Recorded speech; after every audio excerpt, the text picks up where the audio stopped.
जालना शहरातील अंबिका पेंट्स या दुकानाचे गोडाऊन फोडून चोरी करणाऱ्या चोरट्यांना सदर बाजार डीबी पथकानं जेरबंद केलाय। दुकानात काम करणाऱ्या नोकरांनीच या गोडाऊनवर हात साफ केला होता। जालना शहरातील अंबिका पेंट्स नावाचे दुकान गोडाऊन फोडणारे 4 नोकरच निघाले चोर। त्यापैकी 3 चोरटे 4 तासात डीबी पथकानं कारवाई करत जेरबंद केलेत। या गुन्ह्यातील एक अशोक लेलँड कंपनीचे 7 लाख रुपयांचे पिकअप गाडी आणि 5,22,000 रुपये किमतीचे पेंटचे डब्बे असा एकूण 12,22,000 रुपयांचा पुण्यातील मुद्देमाल। गुन्ह्यातील मुद्देमाल सदर बाजार जालना येथील डीबी पथकाच्या वतीनं कारवाई करण्यात आल्याची माहिती सदर बाजारचे पोलीस निरीक्षक संदीप भारती यांनी दिली आहे। सदरील कामगिरी पोलीस अधीक्षक अजय कुमार बंसल, अप्पर पोलीस अधीक्षक आयुष नोपाणी, प्रोफेशनल सहाय्यक बारवाल, उपविभागीय पोलीस अधिकारी अनंत कुलकर्णी तसेच पोलीस निरीक्षक संदीप भारती यांच्या मार्गदर्शनाखाली करण्यात आली असून ही कारवाई सहाय्यक पोलीस निरीक्षक येडी साबळे, डीबी पथक प्रमुख शैलेश मस्के, रामप्रसाद रंगे, जगन्नाथ जाधव, धनाजी कावळे, दुर्गेश गोफणे, धनंजय लोंढे यांनी पार पाडली आहे।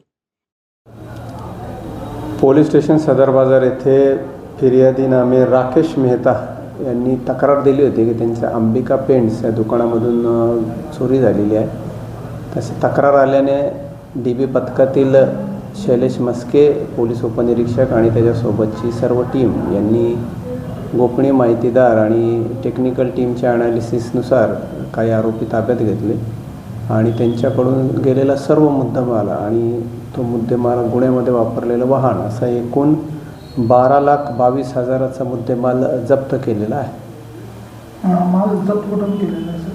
माल हा आरोपीच्या ताब्यातून जप्त केलेला आहे। पुढील तपास चालू आहे। यामध्ये 3 आरोपी आहेत। एक योगेश घाडगे, शेख आमेर आणि यश खर्चणे हे त्याच दुकानात काम करणारे त्यांचे नोकर आहेत। त्यांनीच चोरी केली होती। त्यांच्याकडून कारवाई करण्यात आलेली आहे। माल कुठे गेला होता सर? नाही, तो तपासाचा भाग आहे। तपासात चालू आहे। कुठल्या कंपनीचे कलर्स? नाही, वेगवेगळ्या कंपनीचे आहेत कलर, वेगवेगळ्या कंपनीचे आहेत। ते एकूण तसं जवळपास वेगवेगळ्या कंपनीचे आहेत। असं सगळं सांगता येणार नाही। फार मोठा किती आहे?